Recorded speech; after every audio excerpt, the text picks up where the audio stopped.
In today's video, I'm going to teach you how to build a clean, professional photography portfolio website with a visual first template. The best place to begin is by choosing a template that puts imagery front and center. For a photography or portfolio site, that matters because your work should immediately do the talking. A visual first template gives you large image areas, clean spacing, and a layout that feels polished without needing a lot of extra design work. As you browse template options, look for one that feels minimal and modern, so nothing competes with your photos for attention.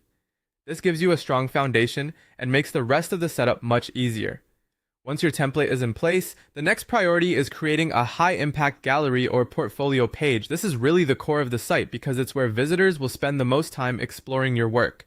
When building this page, focus on presentation. Arrange your strongest images thoughtfully so the gallery feels intentional rather than crowded. A clean portfolio page should guide the viewer naturally from one image to the next.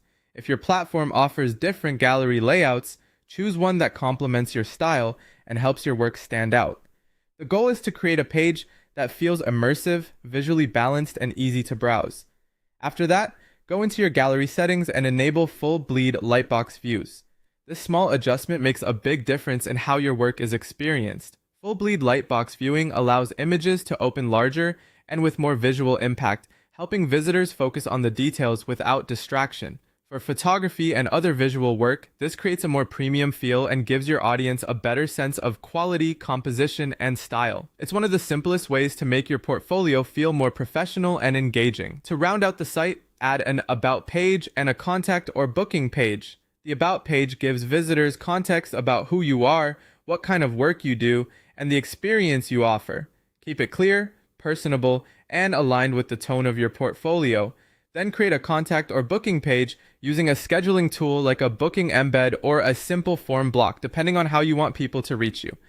If you want direct appointment scheduling, a booking embed is a great option. If you prefer inquiries first, a form works perfectly. When these pieces are in place, you'll have a